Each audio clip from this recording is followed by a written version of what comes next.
Hello, welcome to 3TV. నా పేరు నాగరాజు. ఈరోజు మనతో పాటు స్టూడియోలో డాక్టర్ బక్తియార్ చౌదరి ఉన్నారు. సార్ నమస్తే. సార్ నమస్తే సార్. అంటే మీరు చాలా కాలంగా మీ దగ్గరకు వచ్చే పేషెంట్స్ చెప్తున్నారు, ఈవెన్ వీడియోలో కూడా చెప్తున్నారు, మనకు స్థానికంగా లభించే ఫుడ్ మాత్రమే తినాలి, మనది కాని ఫుడ్ తినకూడదు, స్టేపుల్ ఫుడ్ తప్ప వేరేది తినకూడదని మీరు ఆల్మోస్ట్ ఒక 25 years నుంచి చెప్తున్నారు. కరెక్ట్. ఏంటి సార్ ఇందులో ఉన్న సూత్రం ఏంటి? సింపుల్ సూత్రం సార్. ఈ భూగోళాన్ని మనం తీసుకుంటే అప్పర్ పార్ట్, ఉత్తరార్ధగోళం, దక్షిణార్ధగోళం, కిందిది. ఈ భూగోళాన్ని రెండుగా కట్ చేస్తే పైనంతా కూడా కోల్డ్ కంట్రీస్, చల్లటి దేశాలు, మంచు, టెంపరేచర్ తక్కువ ఉండడం, వాళ్ళ లివింగ్ ఇస్ డిఫరెంట్. వాళ్ళందరూ చల్లటి దేశాల్లో మనుషులందరూ ఎర్రగా ఉంటారు, వేడి దేశాల్లో మనుషులందరూ కూడా నల్లగా ఉంటారు. ఇట్లనే తెలుపు నలుపు రెండు రేసులు తయారని ప్రపంచంలో. చల్లటి దేశాల్లో ఏం పండుతాయి? గోధుమలు పండుతాయి. Simple as that. మీరు అమెరికా వెళ్ళినా, రష్యా వెళ్ళినా, ఏ దేశానికి వెళ్ళినా కూడా ఇంత పెద్ద బ్రెడ్ తింటారు వాళ్ళు. రోజంతా బ్రెడ్ తింటుంటారు.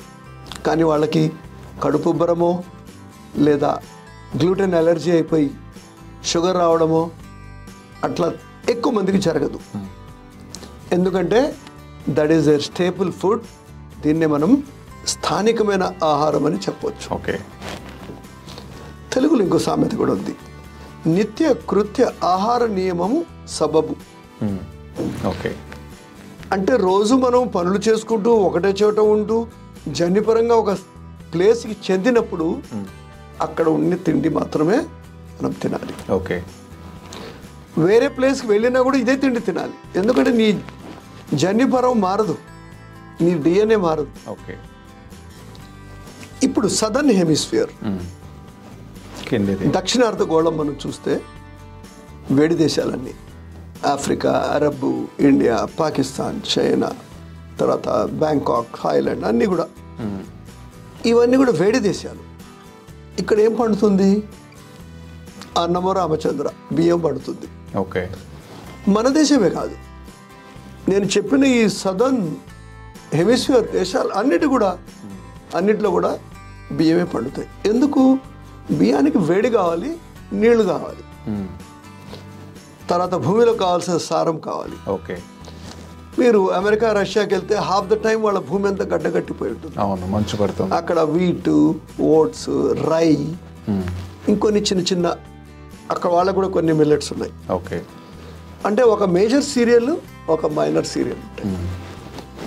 మేజర్ సీరియల్ అనేది మెయిన్ మనం ముఖ్యంగా తినే తిండి. అది ఒక రిక్షావాడు కానీ, ఒక బ్యాంక్ మేనేజర్ కానీ, ఒక సిఇఓ కానీ బేసిక్ మీరు మీల్ తీస్తే వాడు రొట్టెన తినాలా, అన్నమన్న తినాలా. That is your principal nutrient. కానీ కొన్ని కారణాల వల్ల అటు నుంచి జనాలు ఇటు రావడం, ఇటు నుంచి జనాలు అటుపోవడం జరిగింది హిస్టరీలో. మన దేశానికి ఎవరెవరు వచ్చారు? అలెగ్జాండర్ సెల్యూకస్, తర్వాత అరబ్స్ వచ్చారు, ఉజ్బెకిస్తాన్ నుంచి మొఘల్స్ వచ్చారు. వీళ్ళందరూ ఎవరు? వీళ్ళు ద్రవిడులా? కాదు, వీళ్ళు అరబ్స్, ఆర్యులు. అంటే మన వరల్డ్ అంతా చూస్తే మనం డిఫరెంట్ రేసెస్కి చెందిన వాళ్ళు. ద్రవిడులు, ఆర్యులు, అరబులు, తర్వాత మంగోలియన్స్, ఇలా ఒక తెగలు ఉన్నాయి అన్నమాట పాత నుంచి. వీళ్ళందరి ఆహారపు అలవాట్లు ఎలా తయారయ్యాయి? వాళ్ళు ఉన్న ప్లేస్లో ఏం పండుతాయో అది. కానీ దీనివల్ల పరిణామాలు ఏం వచ్చాయి? ఎవల్యూషన్లో కెమిస్ట్రీ కూడా మారింది. ఇది ఇంపార్టెంట్. దానికి కావాల్సిన ఎంజైమ్స్ తయారయ్యాయి, దానికి కావాల్సిన చేంజెస్ ఇంటెస్టైన్లో అయ్యాయి. ఆల్మోస్ట్ 3 to 6 million years అయింది. 6 million years జరిగింది పరిణామ క్రమం, ఎవల్యూషన్. ఈరోజు మనం ఇది తింటున్నాము అంటే ఇది it's not a output today, it is output of 6 million years. అలానే ఇప్పుడు మనం కొంచెం సెటిల్ అయి ఉన్నాం, స్టిల్ పరిణామంలో ఉన్నాం, నడుస్తూ ఉంటుంది. ఇంకొక 1 million yearsలో మనం ఏమవుతాం మనకు తెలియదు. సో అందుకని మనం అందరం, ఎవరు ఇండియాలో ఉండే వాళ్ళందరూ కూడా ద్రవిడులు. ద్రవిడుల ఆహారం, warm country food is rice. అందుకనే మీరు ఏ టెంపుల్కి పోయినా కూడా ఇండియాలో ప్రసాదం రైస్తో చేసిందే ఉంది. కానీ పూరియో, తర్వాత మిల్లెట్సో, తర్వాత అందరూ చెప్పినట్లు చిరుధాన్యాలతో చేసిన ప్రసాదాలు లేవు. 1000 సంవత్సరాల నుంచి తిరుపతిలో మన ప్రసాదం కేవలం బియ్యంతో తెల్ల బియ్యంతో చేసేది. అది కూడా స్పెషల్లీ చెప్తున్నాను, బ్రౌన్ రైస్ లేదు. అంటే వీళ్ళందరూ తప్పు చేసినట్లేనా? ఇప్పుడు ఎవరో వచ్చి ఒక అగ్రికల్చర్ సైంటిస్ట్ వచ్చి మిల్లెట్స్ మంచివి, రైస్ చెడ్డదంటే మీరు ఒప్పేసుకుంటారా? రాంగ్.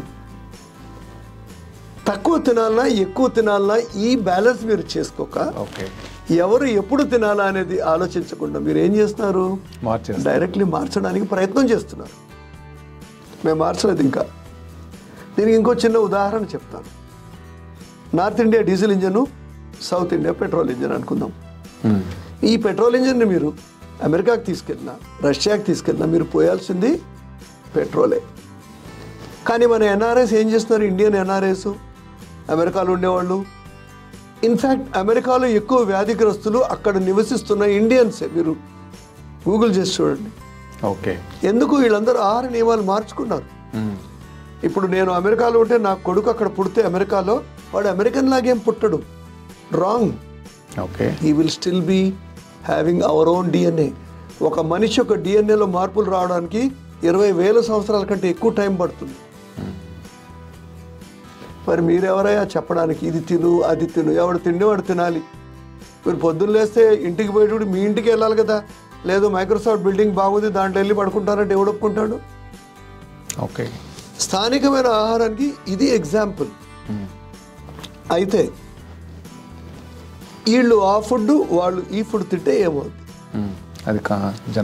మాల్ అబ్సార్ప్షన్ సిండ్రోమ్ వస్తుంది. ఇది కూడా సబ్ క్లినికల్. అంటే డాక్టర్కి తెలియని లెవెల్లో టెస్ట్ చేసే తెలియని పరిస్థితులు జరిగేదే సబ్ క్లినికల్ అంటాం. అంటే క్లినికల్ అంటే వీ కెన్ ఈజీలీ డిటెక్ట్. నేను ఎగ్జాంపుల్, కంటిన్యూగా 10 రోజులు రొట్టె తిన్నానంటే కడుపు ఉబ్బడము, కాన్స్టిపేషన్ మలబద్ధకం కావడము, గ్యాస్ రావడము, తర్వాత జీర్ణ ప్రక్రియ అంత గందరగోళం కావడము, vitamin B12, folic acid, iron, calcium, vitamin D అన్నీ కూడా తగ్గిపోవడము, వాటి యొక్క ఎఫెక్ట్స్ శరీరంలో కనిపించడము, వీటి మధ్యలో సందు దొరికినప్పుడు వ్యాధులు రావటము, ఇన్ని జరుగుతాయి. ఈ ప్రక్రియని కనిపెట్టే సమయం లేదు మన దగ్గర. మనం దీని గురించి ఆలోచించము. ఎవరు మన దేశంలో ఆహార నియమాల గురించి చెప్తున్నాడు? ఎప్పుడైనా డాక్టర్ చెప్పాడా? లేదు. ఎందుకంటే MBBSలోనే మాకు సరిగ్గా నేర్పించలేదు. స్థానికమైన ఆహారం ఏంది? How DNA is affected by your food changes over the period. ఉండింది కొన్ని లెసన్స్, బట్ మేము కూడా సీరియస్ తీసుకోలేదు. ఒక న్యాచురోపతి డాక్టర్ చెప్తున్నాడు ఈరోజు, ఇది తిను అది తినొద్దు, వితౌట్ సైంటిఫిక్ ఎక్స్ప్లెనేషన్. అదేమంటే శాస్త్రం గురించి చెప్తారు. మరి శాస్త్రం కరెక్ట్ అయితే తిరుపతిలో లడ్డు ఎందుకు మారలేదు? పెళ్లిలో పెళ్ళం నెత్తి మీద ఎందుకు తెల్లటి రైస్ గింజలు వేస్తున్నావు? ఇంకా మిల్లెట్స్ ఎందుకు వేయటంలే? అరే ఈ ఆహారం నీకు ఇస్తూ నిన్ను కాపాడుతానని బ్లెస్సింగ్ చేస్తున్నాడు, బ్లడ్ చేస్తున్నాడు హస్బెండ్. ప్రతి పూజలో మనం అలంకరణ చేసేది బియ్యంతోనే. అంటే బియ్యం అనేది 9,000 సంవత్సరాలు బిఫోర్ క్రైస్ట్ ఆల్రెడీ వచ్చింది. 9,000 years బిఫోర్ క్రైస్ట్. ఆలోచించండి మీరు. అంటే మనం అన్నీ ఏమీ లేనప్పుడే రైస్ ఉంది. సెంట్రల్ ఏషియా నుంచి మన కంట్రీకి వచ్చింది. కల్టివేషన్ గంగా దగ్గరే కల్టివేషన్. అసలు సౌత్ ఇండియా కాదు, నార్త్ ఇండియాలోనే రైస్ కల్టివేషన్ అయ్యేది. Sub Ganges cultivation of rice. Harappa మొహంజోదార్లో కూడా రైస్ దొరికింది. అంటే బేసికలీ మన ఫుడ్ అదే. కాకపోతే మనకి గింజలు ఎక్కడి నుంచి వచ్చాయి? రాగులు, జొన్నలు, కొర్రలు, రకరకాల చిరుధాన్యాలు మనవి కావు. ఇవన్నీ కూడా ఈ నార్త్ వెస్టర్న్ ఫ్రాంటియర్ నుంచి ఇండియాలోకి వచ్చాయి. ఈ మొఘల్స్ సామ్రాజ్యం వాళ్ళు తెచ్చారు గోధుమలు, ఉజ్బెకిస్తాన్, తర్వాత గజనీ, గోరీ, మహమ్మద్ వాళ్ళు కూడా తెచ్చారు. చాలామంది 2,500 నుంచి ఇంకా ఎక్కువ మంది సెల్యూకస్తో సహా ఇండియాలోనే ఉండిపోయారు. ఎక్కడ? కురుక్షేత్ర రీజన్లో. అందుకని ఇప్పుడు సైన్స్ కొంచెం పార్ట్ ఆఫ్ ఇండియన్స్ని వేరే విధంగా చూస్తుంది. ఇండో ఆరియన్స్ అంటున్నాం వాళ్ళు. పంజాబీస్, హర్యానాస్, ఇంకొంచెం బార్డర్లో ఉండేవాళ్ళు, వాళ్ళందరూ కల్చరల్ స్ట్రక్చర్ చూస్తే వాళ్ళు ద్రవిడ్లాగా ఉండరు. వాళ్ళు తెల్లగా ఉంటారు, పొడుగ్గా ఉంటారు, చక్కటి ముక్కుంది, బలిష్ఠులుగా ఉంటారు. వాళ్ళందరూ they are not pure Dravidians, వాళ్ళందరూ ఇండో ఆరియన్స్. వాళ్ళలో కూడా మోర్ దాన్ 30% మెంబర్స్కి గోధుమ పడక సీలియాక్ డిసీజ్ వచ్చి మాల్ అబ్జార్ప్షన్ సిండ్రోమ్ అవుతుందని ఎయిమ్సే పబ్లిష్ చేసింది పేపర్. ఆలోచించండి మీరు. అంటే మన పంజాబీస్ మన హర్యానాస్ కూడా గోధుమలు పడవు అని మనం ఇంకా స్టడీ చేస్తున్నాం. ఓకే. అటువంటిది ఆంధ్ర వాళ్ళు, తెలంగాణ వాళ్ళు, తర్వాత తమిళనాడు, కేరళ, కర్ణాటక వీళ్ళు తిన్నారు అంటే, అన్నం తప్ప వేరే ధాన్యాన్ని తిన్నారు అంటే వాళ్ళ ఆరోగ్యం 100% చెడిపోతుంది.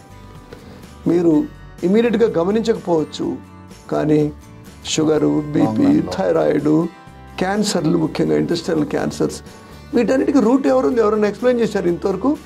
ఇదే. If you change your fuel, your engine will get bad. Okay.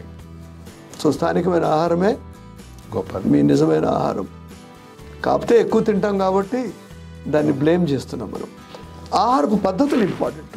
అన్నం అలాగే ఎవడు తింటాడు? తెల్లన్నం సాంబార్లో బాగా మునగాలి, పిసకాలి, తినాలి. అన్ని కూరలన్నింటినీ కూడా బాగా గ్రేవీతో చేసుకోవాలి, బాగా లిక్విడ్గా చేసుకోవాలి.